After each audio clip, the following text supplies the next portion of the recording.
जड़मत होत सुजान, रसरी आवत जाते, सिल पर पड़त निशान। ये कहावत हमने कई बार सुनी है, मैंने खुद यूज की है।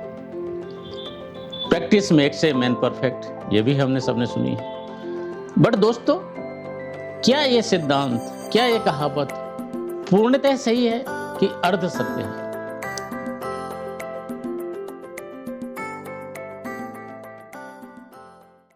करत करत अभ्यास के, जड़मत होत सुजान, रसरी आवत जाते, सिल पर पड़त निशान। ये कहावत हमने कई बार सुनी है, मैंने खुद यूज की है। Practice makes a man perfect, ये भी हमने सबने सुनी है। बट दोस्तों, क्या ये सिद्धांत, क्या ये कहावत पूर्णतः सही है कि अर्ध सत्य है? दोस्तों, परहैप्स ये अर्ध सत्य है, क्योंकि एक ही एलिमेंट को, एक ही वेरिएबल को ये कैप्चर करती है।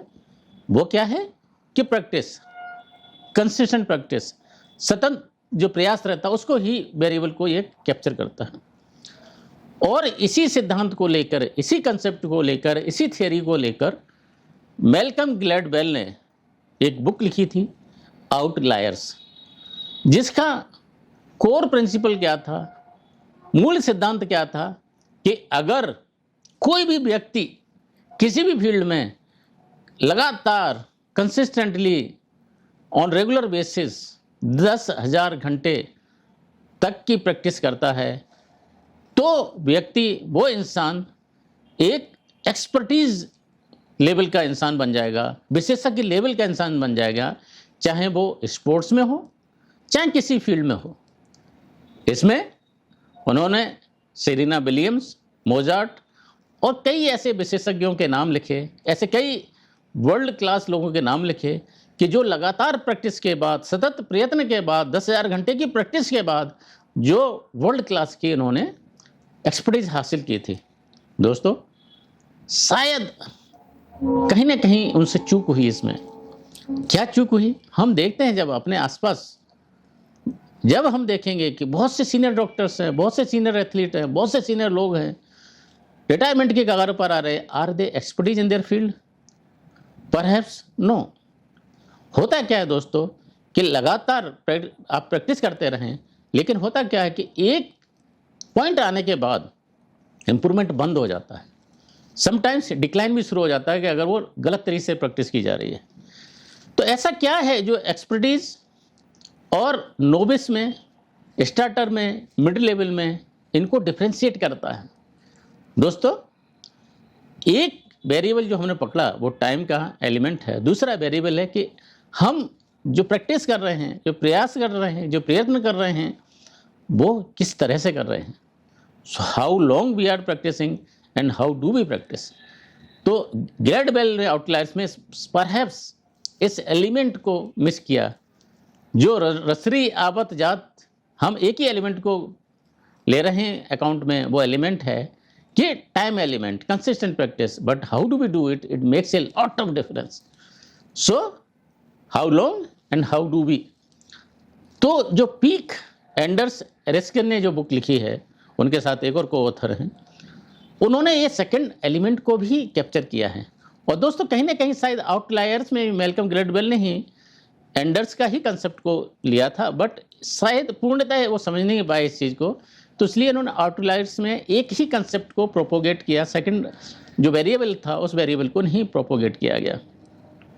वो वेरिएबल क्या होता है कि हम प्रैक्टिस किस तरीके से कर रहे हैं। Is it novice practice, is it purposeful practice, और इट इज डेलिबरेट प्रैक्टिस। विशेषज्ञ लेवल तक पहुंचने के लिए दोस्तों, पीक तक पहुंचने के लिए, शिखर तक पहुंचने के लिए, what we need is deliberate practice. और ये कहीं ना कहीं आप देखेंगे एटॉमिक हैबिट में भी जेम्स क्लियर इस कंसेप्ट को डिस्कस करते हैं। डेलिबरेट प्रैक्टिस होता क्या है, किस तरह से की जाए। डेलिबरेट प्रैक्टिस के ऊपर फ्लोरिडा यूनिवर्सिटी में एक एक्सपेरिमेंट किया गया। क्या देखा उन्होंने कि पूरे ग्रुप को, क्लास को दो ग्रुप में बांटा, A and B. A group को क्या टारगेट दिया गया कि आप पूरे टर्म में कितनी क्वांटिटी फोटोग्राफ निकालते हैं, उस बेसिस पे आपको असेस किया जाएगा। दूसरे ग्रुप को क्या बोला गया कि आप कितना बेहतरीन फोटो लेके आएंगे, उसके बेसिस पर ही आपको असेस किया जाएगा, उसके बेसिस पे ही आपका मूल्यांकन किया जाएगा। दोस्तों, पहला ग्रुप ने क्या किया, फोटोग्राफ्स खींचे, उसमें देखा कुछ कमियां हैं, इम्प्रूव किया, फीडबैक किया, डेलिबरेटली उसको इम्प्रूव करते दोस्तों लगातार नंबर ऑफ फोटोज़ लिए, लगातार इसको इम्प्रूव करते गए। And second group just idealise करता रहा, ऐसा करेंगे, बट धरातल पर प्रैक्टिस नहीं हुई, डेलिबरेट प्रैक्टिस नहीं हुई। सरप्राइजिंगली कि दोस्तों जो बेस्ट फोटोग्राफ थे वो क्वांटिटी ग्रुप से ही आए, जिस ग्रुप ने सबसे ज़्यादा फोटोग्राफ खींचे थे। बट सीख क्या थी, deliberately to improve, intent to learn. वही फोटो जो ग्रुप था वो उस लेवल की एक्सपर्टीज हासिल कर पाया, और जो ग्रुप जस्ट आइडियलाइज करता रहा हाथ पाथ रखे विदाउट डेलिबरेट प्रैक्टिस, वो नहीं कर पाया। तो दोस्तों, डेलिबरेट प्रैक्टिस होना पीक पर ले जाने का एक सबसे बड़ा तरीका, सबसे बड़ा एलिमेंट है। सेकंड जो इसी में कंसेप्ट आता है कि जब हम डेलिबरेटली प्रैक्टिस कर रहे हैं तो आर वी कॉन्शियस और are we self aware of what we are doing. जैसे कि देखा हमने, फोटोग्राफी वाला जो ग्रुप था लगातार सतत रूप से अपने प्रयत्न के बारे में, अपनी अप्रोच के बारे में, अपने एफर्ट्स के बारे में लगातार देख रहा था कि हम कैसे इंप्रूव करें।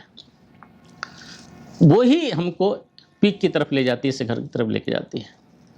एक जो वेरी क्रिटिकल एलिमेंट आता है शिखर तक पहुंचने के लिए, वो आता है मेंटल रिप्रेजेंटेशन का, विजुअलाइजेशन का। दोस्तों, हमने वर्ल्ड क्लास जितने भी एथलीट्स हों, स्पोर्ट्स पर्सन हों और सर्जन्स हों, ये एक्चुअल शॉट लेने से पहले, एक्चुअल काम करने से पहले पूरी चीज़ को मेंटली रिहर्स करते हैं, मेंटली रिप्रेजेंट करते हैं। अगर टाइगर वुड्स को एक शॉट लेना है तो वो बिफोर ही टेक्स एक्चुअल शॉट, वो पूरा एक मेंटली वो शॉट ले चुका होता है।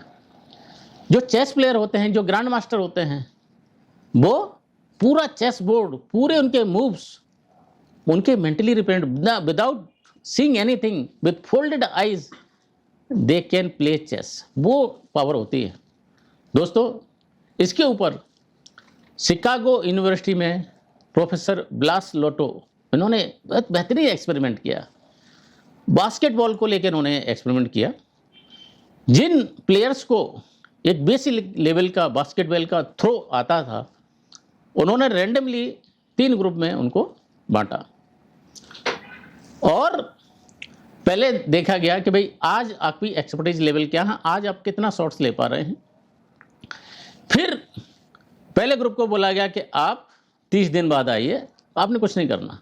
दूसरे ग्रुप को बोला गया कि आप रोजाना आधे घंटे कोर्ट पर आएंगे, बास्केटबॉल के थ्रो को प्रैक्टिस करेंगे। तीसरे ग्रुप को बोला गया कि आप बास्केटबॉल के कोर्ट पे नहीं आएंगे, आप जिम में जाएंगे, लेकिन मेंटली रिहर्स करेंगे, मेंटली विजुलाइज करेंगे और वो थ्रो को प्रैक्टिस करेंगे। दोस्तों, 30 दिन के बाद पहला group no improvement, second group 24% improvement, third group 23% improvement. वो है पावर मेंटल रिप्रेजेंटेशन और विजुअलाइजेशन की। Michael Phelps, the most decorated Olympian in the history, उन्होंने प्रैक्टिस के साथ साथ मेंटल रिप्रेजेंटेशन को, विजुअलाइजेशन को प्रैक्टिस किया, तो वर्ल्ड के शिखर तक पहुँचे, पीक तक पहुँचे। दोस्तों, एक और जो इम्पोर्टेंट एलिमेंट आता है अगर शिखर तक पहुँचना है, तो कहीं ना कहीं हमारी जो बिलीफ सिस्टम होता है, हमारा ये जो यकीन होता है, हमारे जो लिमिटिंग बिलीफ्स होते हैं, उनको हमने तोड़ना होता है या उनको हमने चैलेंज करना होता है। रोजर बैनिस्टर, सबने उनका नाम सुना होगा। 1954 में the first athlete, the first human being in the history, 4 minute से कम में 1 माइल को उन्होंने कवर किया। और उसके बाद क्या हुआ दोस्तों, झड़ी लग गई, रिकॉर्ड टूटने की झड़ी लग गई। ऐसा क्या हो गया? हमारा डीएनए चेंज हो गया, हमारी जेनेटिक कंपोजिशन चेंज हुई, इंफ्रास्ट्रक्चर चेंज हुआ। क्या हुआ दोस्तों? नहीं, एक ही चीज़ बदली थी कि हमारा सोचने का तरीका बदला था। मैंने कई बार आपसे एक शेयर किया है, at the cost of repetition आपको दोबारा शेयर करना चाहूँगा कि 1 डे में डबल सेंचुरी मतलब क्या सो जाता, हो ही नहीं सकती। मीन्स कभी कभी तो 220 का टोटल स्कोर बनता था वनडे में, तो डबल सेंचुरी कैसे पॉसिबल है? तेंदुलकर ने रिकॉर्ड तोड़ा, उसके बाद कितने लोगों ने रिकॉर्ड तोड़ा, रोहित शर्मा तो 260 265 तक पहुंच गए। तो दोस्तों उस चीज़ को चैलेंज करना, अपने लिमिटिंग बिलीफ को चैलेंज करना, अपने लिमिटिंग बिलीफ को लिमिटलेस बिलीफ में कन्वर्ट करना, तब हम शिखर की तरफ जाते हैं, तब हम एक्सपर्टीज लेवल की तरफ जाते हैं। एक जो कंसेप्ट, इंपॉर्टेंट कंसेप्ट आता है, वो हमारी करंट कैपेबिलिटीज को हमने लगातार कैसे पुश करना है, हमने स्टेट फ्लो में कैसे जाना है। मिहाई चिक्सेंट मिहाई की एक बुक है जो स्टेट ऑफ फ्लो, वो यही बात करती है कि दोस्तों जब हम वो काम करते हुए पूरा we lose track of everything, effortless effort में जब चले जाते हैं, दुनिया की कोई चीज़ हमको जब बॉदर नहीं करती है, तब हम पीक की तरफ जाते हैं, तब हम शिखर की तरफ जाते हैं, तब हम बूबे की तरफ जाते हैं, तब हम स्टेट ऑफ फ्लो में जाते हैं, तब जोन में जाते हैं। एंड दोस्तों अगर पीक की तरफ जाना है तो हमारी करंट कैपेबिलिटीज जो हैं, तो उनका अराउंड 12 से 17% अप तक अगर हम ट्राई कर रहे हैं, तो हम कंसिस्टेंटली अपनी करंट कैपेबिलिटीज को पुश करेंगे और अपने आप को एंगेज करेंगे। अगर हम बहुत लो टारगेट अडॉप्ट करते हैं या हम बहुत ऊंचा लेके जाते हैं तो नहीं कर पाते हैं। और इस लिमिटिंग बिलीफ के साथ जब हम अपना बिलीफ सिस्टम चेंज करते हैं, जब हम स्टेट फ्लो में जाते हैं, तब धीरे धीरे धीरे धीरे धीरे सब चीज़ें इंप्रूव होने लगती हैं लाइफ में। दोस्तों एक और जो इम्पोर्टेंट कंसेप्ट आता है कि हर एक चीज़ में जो प्रैक्टिस माइंडसेट होता है, कि हर एक चीज़ में जब करते हैं ना कि अच्छा मैंने ये किया तो ऐसे इंप्रूव होगा, ऐसे ये किया तो इंप्रूव होगा, ये किया तो इंप्रूव होगा, जब हम उस माइंडसेट के साथ में रहते हैं तो हर एक चीज़ में हम इंप्रूव करने की सोचते हैं, हर एक चीज़ में हम शिखर की तरफ पहुंचने की सोचते हैं, हर एक चीज़ में हम एक्सपर्टीज लेवल का जो महारत होती है वो लेने की कोशिश करते हैं। तो दोस्तों इसमें एक जो इम्पोर्टेंट जो कंसेप्ट आता है, इम्पोर्टेंट एलिमेंट आता है, वो हमारा कमिटमेंट लेवल क्या है। अगर हमको शिखर तक पहुंचना है तो दोस्तों हमारा कमिटमेंट भी शिखर के लेवल का होना चाहिए। हमारा कमिटमेंट क्या होना चाहिए कि I will do whatever it takes to achieve it.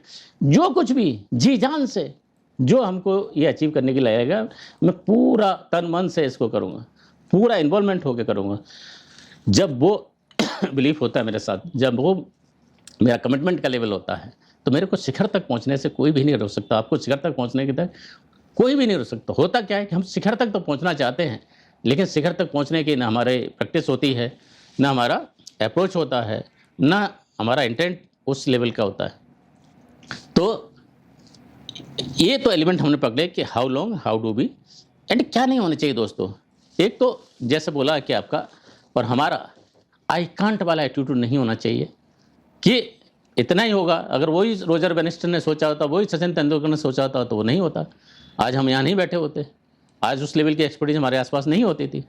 तो I can't say I can वाला एक आपका बिलीफ सिस्टम होना चाहिए, हमारा बिलीफ सिस्टम होना चाहिए।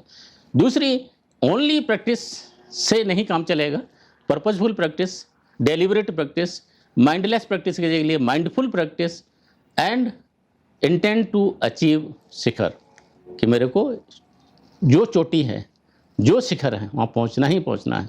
तो दोस्तों how long we practise, how do we practise, और हमारा कमिटमेंट लेवल क्या है, हमारा मेंटल रिप्रेजेंटेशन क्या है, हमारा सेल्फ अवेयरनेस क्या है, हमारे बिलीफ सिस्टम क्या है, जब ये सब चीज़ें एक साथ जुड़ेंगी तो शिखर तक पहुँचेंगे ही पहुँचेंगे। हो सकता है बीच में अप्स एंड डाउन्स आए, ये पार्ट रहता है, कंसिस्टेंटली पार्ट रहता है। इसी जब एंडर्स ने रिसर्च की थी, एक स्टीव फलूनी थे, उनको उन्होंने हायर किया था और उनको मेंटली ट्रेन किया था दोस्तों। 84 डिजिट्स जो ह्यूमनली पॉसिबल नहीं थे, वो याद कर रख सकते थे एक गो में मतलब लगातार प्रिपरेशन करने के बाद में जब सेकंड अटेम्प्ट में दूसरे उन्होंने लिया तो 200 डिजिट तक पहुंचा। तो लगातार प्रैक्टिस करें, तो करत करत अभ्यास के जड़मत होते सुजान, रसरी आवाज जाते सिल पर पड़ते निशान। बट इंटेंट जरूर रखिए याद, डेलिब्रेट प्रैक्टिस जरूर याद रखिए। प्रैक्टिस में एक से मैन परफेक्ट जरूर है, बट अगर प्रैक्टिस हम रॉन्गली कर रहे हैं तो रॉन्ग दिशा में जाएंगे, अच्छी तरह से कर रहे हैं तो अच्छी दिशा में जाएंगे। शिखर तक पहुँचे, सब साथ चलें, ऊपर तक पहुँचेंगे, इम्प्रूवमेंट के साथ पहुँचेंगे, बेहतरी के साथ पहुँचेंगे, अपनी लिमिट्स को चैलेंज करेंगे, अपने बिलीफ को चैलेंज करेंगे। दोस्तों आपके जो कमेंट्स होते हैं, आपके जो लाइक्स रहते हैं, वो एल्गोरिदम को इम्प्रूव करते हैं। तो आप हमको सहायता करते हैं कि we reach out to maximum people with your with your contribution, with your help. और अगर चाहते हैं कि हम अपनी पीक तक पहुँचें तो you like, share and subscribe. Stay blessed. जय हिंद। Thank you.